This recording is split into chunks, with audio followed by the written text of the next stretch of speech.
Aww, yeah! It's time for another episode of the Comic Book Kaiju, the show where we love comics and you should too. I am your host, Vactor, Trent Justin Vactor. And on the show this week, we have returning MCU expert Marc Vibbert from not only the Animation Fascination podcast, but the Holdo Maneuver podcast. Mr. Vibbert, how are you? Doing okay, my friend. How are you? Excellent, because I'm going to be talking about MCU with an MCU expert. So we had you join us for She-Hulk Attorney at Law episode 2. Now let's have you join for episode 3, The People versus Emil Blonsky. Okay, so what did you think overall? Let's get right into it of episode 3 of She-Hulk Attorney at Law. I really enjoyed this episode. I liked how it was structured. This one's definitely closer to like how a television episode would be structured. They even later in the episode, she's even like bringing the A and B lines together. Nice. So I liked because a lot of the MCU series so far on Disney Plus have kind of been like a 6 to 9 hour film most of the time, like spread across the entire series. There's been like few exceptions there, but like it's not as like episodic as like a normal TV show would be. Whereas this is kind of fit more into that like episodic nature so far with this show. So I've been liking that.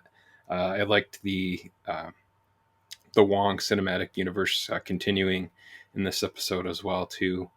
Uh, we'll get into some other stuff, but yeah, overall I enjoyed this episode. I join your thoughts. This episode I thought was a lot more fourth wall breaky, and that's right up my alley. Anything that has fourth wall breaking, whether it's movies, TV shows, comic books, it's ever since I was a little kid, it's always been like magic to me that the characters are talking to me or that Yeah. they know that they're in some type of a fictional universe. Like that, there's that Bugs Bunny and Daffy Duck cartoon where Bugs is the artist and he's messing with Oh yeah. Daffy. That was my favorite episode as a kid of all Looney Tunes. So with She-Hulk, this is like right up my alley, just like not Forrest, Ferris Bueller, sorry. Oh yeah. Fair. This is right up my alley of talking directly to me and addressing the audience. So I'm very happy that this episode had as much as it did because I thought it was very interesting that when she broke the fourth wall in the car, she knew information that she didn't know when she was Oh yeah. in the actual show about Oh yeah. Wong. That was So I thought interesting. that was really really cool that the way that they did that, and I want to see if there's any ramifications of what happens down the line. But you said the Wong cinematic universe, and he was kind of the big guest star for this episode. Every episode has had, and she even references it in that fourth wall Oh yeah. break of, oh, these are all the guest appearances, and don't forget whose show it is.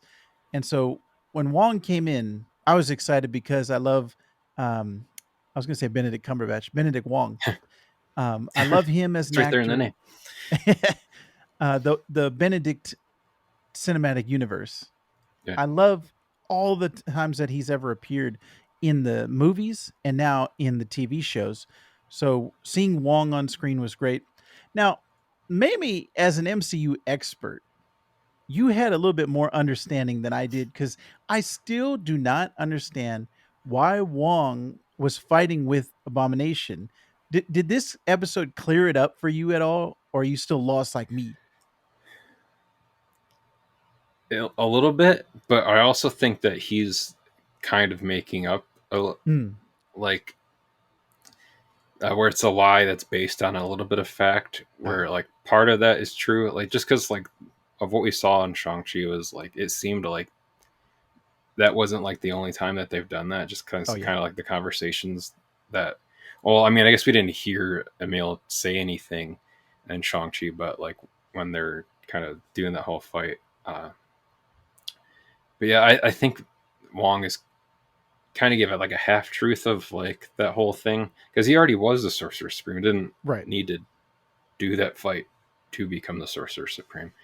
So I think maybe like that'll keep further getting explained, maybe in this, maybe other stuff, but Mhm.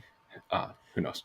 Yeah, that's what I was, like, kinda confused about because using it as the excuse of, "Oh, I'm training to become Sorcerer Supreme," but wait a minute, you were supposed to be Sorcerer Supreme for 5 years now, ever since the blip, so Yeah, I didn't quite understand that because Shang-Chi takes place after the blip, right? yeah, Yeah. So I want to see some more. I hope they will elaborate on that. It's just the way my brain works. I'm like, all right, there's this little thing that's not making sense. So I want the more explanation about that. But I think the comedy of this show is hitting on all levels. I don't know if we said that last week because I talked to you off mic before about the comedy on this show is one of the funniest things I'm watching right now. I think Harley Quinn is probably my the funniest show that I'm watching, but this is kind of a close second right now. All the stuff Jessica Gao is writing and putting together, I think has yeah, been fantastic. So that's what stood out to me so far as the comedy actually. yeah. It's very smart and well written. Like especially like it's kind of fourth wall breaking, but like in a different sense with like the whole misogynistic like comments online Yes. within the episode, essentially, which could have just been stuff that they copied and pasted off of like real life Twitter Right. and just be like, "Brr, brr." Uh, but It's I was like, literally it, happening as the show is airing. yeah, and it's almost kind of like sad, like how predictable, like those man bros or dude Yeah. bros or whatever you want to call them are in like what they're gonna say about like the show or basically any show that doesn't fit into like what they like about the MCU. Right. So Yeah, that's an interesting, like you said, not a direct fourth wall, but kind of a meta thing of yeah, the commentary of dude bros and the Me Too movement and like all kind of backlash. So I've been watching it on that level, that meta level, and then also kind of just the show itself taking in the comedy and the explicit fourth wall breaking, like I said, which that kind of sets it apart from anything else in the MCU. Maybe set aside Daredevil, which before was not yeah. MCU, but now is. We haven't really had any fourth wall breaking, so that stuff has been great. Or do you mean And Deadpool? what's that? Do you mean Deadpool? Oh, what did I say? Daredevil. Oh, yeah, too many D's. Deadpool. Yes, I'm sorry. I should have known. I've got a red Marvel shirt on, but I was like, wait, either what? way, I think what they're doing with this show and the way that they're bringing Jennifer Walters in I think is going to be good for the MCU overall. And this show, or I'm sorry, this episode in particular was really good at her character development of becoming more comfortable with She Hulk, getting comfortable in her own skin, as it were. Yeah, So I like that evolution and that transition because in the comics, had you read any of the John Byrne She Hulk? I have not yet. She's very comfortable as She-Hulk, and she actually remains as She-Hulk for a large percentage of that John Byrne run. Hmm. So on the show, I think just because of the CG limitations, and that was I would say that was the one thing that I'm not as high on for this show is the CG in certain shots can look really rough, and I think that was just the reality of making it post COVID and a lot of the stuff that we've seen come out about Marvel and Yeah, the pressures on the FX artists. So I think the CG itself, if that was a little bit more polished, this show would be perfect for me. But I think showing her as She-Hulk 24/7 would not necessarily be possible. oh So yeah, having Tatiana Maslany in her human form works for this show rather than as in the comics she remains in She-Hulk form for a large period of time. So, yeah, just this episode, it's just another I think we're going to be getting this a lot. Every episode is like Tatiana Maslany was great, the comedy was great, the fourth wall breaking was great, all kind of Easter eggs in the background. We're going to be getting a lot of this stuff. I want to ask you in particular, what did you think about Emil Blonsky and Abomination's continuing evolution from what we had seen previously in the Incredible Hulk. How do you like him now, the more zen Abomination? Namaste. Uh, I thought I liked seeing or getting to see Tim Roth kind of flex more of his comedic muscle too, because Yeah. like if you've seen like any like older Tarantino films or really like a bunch of films Tim Roth has done. It's not specifically a Tarantino film. He is involved with it, but the movie Four Rooms, where like Mm. Tim Roth plays like the bellboy in that's a great film showcasing him like with comedic talent and stuff like that.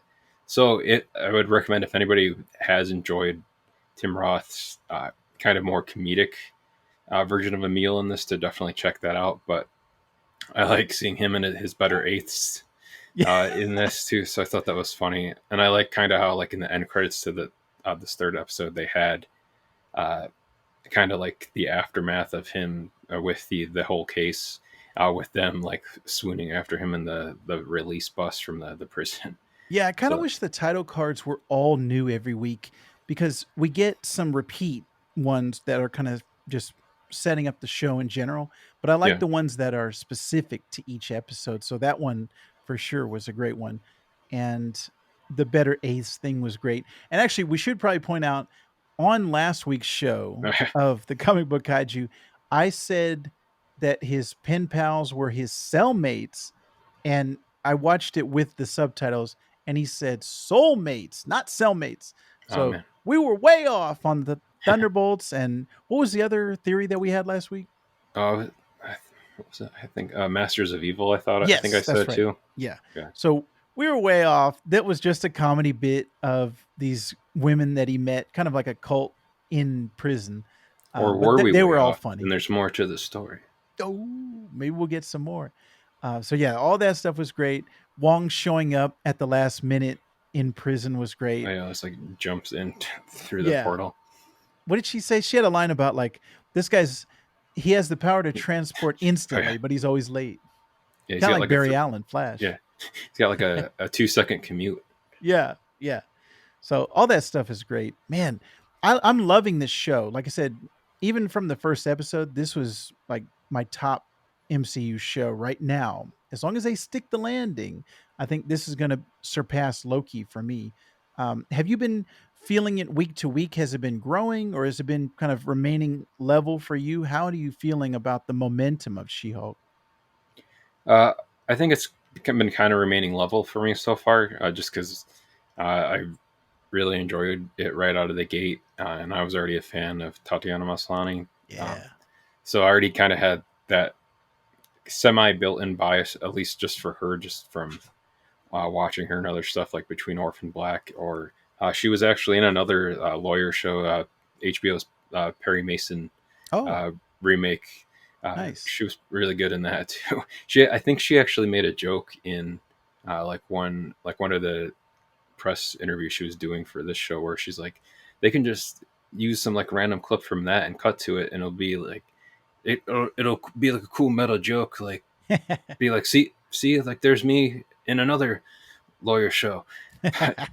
uh, And I thought the stuff with the New Asgard light elf stuff was great with her oh yeah, defrauding the client and the Megan the Stallion stuff.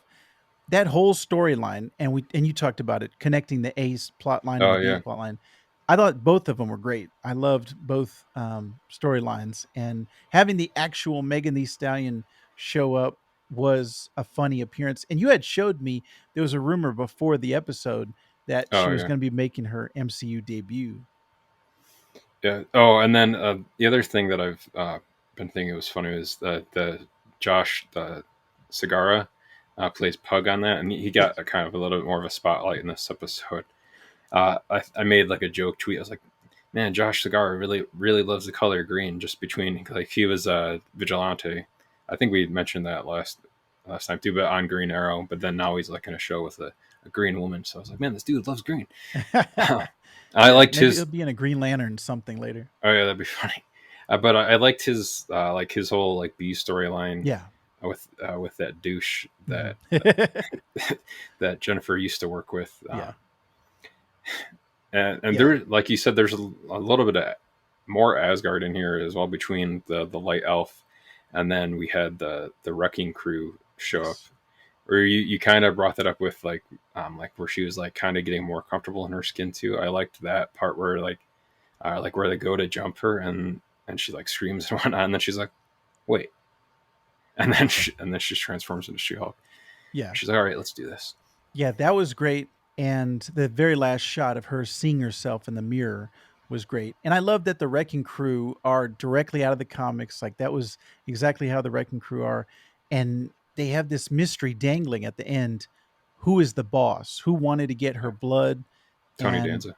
I've seen a ton of rumors online. I don't want to speculate exactly who it is.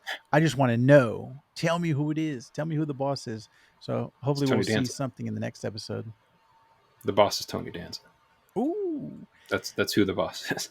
What if it's a baby? It's Boss Baby. It's Alec Baldwin. Yeah. But yeah, I cannot wait to see the next episode. Every week, this is the thing that I'm most looking forward to. Harley Quinn, I think, is a close second, but She Hulk Attorney at Law is my number one show each week that I'm looking forward to. So yeah, I guess just another great episode of She Hulk Attorney at Law. Was there anything actually? I mentioned that the CG kind of was spotty for me on certain parts. Was there anything for you that you didn't love necessarily, or you didn't like? Uh, I can't like really think of anything off the top of my head. There was like one shot that was kind of iffy, like with the CG, because I didn't feel like the lighting blended well with Oh, the shot in that. But other than that, I was fine with it, and I thought the post credit scene was really funny, and all the people getting butthurt about that can yeah. I are don't get highly that. I don't. predictable for why they're getting butthurt. Right. I don't But understand. I thought it was funny. I thought yeah, I posted on my YouTube shorts and my TikTok and Instagram reels, all that stuff. I thought it was great. So oh yeah, more of those that. behind the scenes shots of Tatiana Maslany doing that were great. Yes. So I'm looking forward to the assembled for Yes. this, and I hopefully we can't see wait. some of that in that. That is gonna be really good. Yeah. All right, cool. So I think MCU expert Marc Vibbert and myself, Trent Justin Vactor, we both give it a thumbs up for episode 3 of She Hulk Attorney at Law. And we thank you very much for not only listening, but also watching. If you're watching on YouTube, the Comic Book Kaiju. All right, Mr. Vibbert, where can they find you on the internet this week? This week, and well, every week, every other week, I'm doing one or the other of the podcasts that I'm on. So this week there will be a new Animation Fascination out, where we're going to cover the Netflix like miniseries that's like a live action CG hybrid called Lost Ollie, and that may or may not have a someone that does a voice in that is another character that we were hinting at about earlier in this episode within the MCU. Oh, snap. Uh, and then next week, after that, there'll be a new episode of Holdo Maneuver where we're going to be talking about Shadows of the Empire and like all of like the video games and the book and the comics related to Shadows of the Empire. And I'll have Oh, our buddy Corfy on it, yeah. or as All I right. affectionately call him, Canadian Justin. Excellent. So everybody check those out and also check out the Comic Book Kaiju on social media. You can find us at CBK Pod on Twitter, Instagram, TikTok, and you're watching on YouTube. If you're so kind, leave us a 5-star review in Apple Podcasts or Spotify or wherever you are consuming your podcast. Thank you very much, my friends. And Marc Vibbert loves comics, so you should too.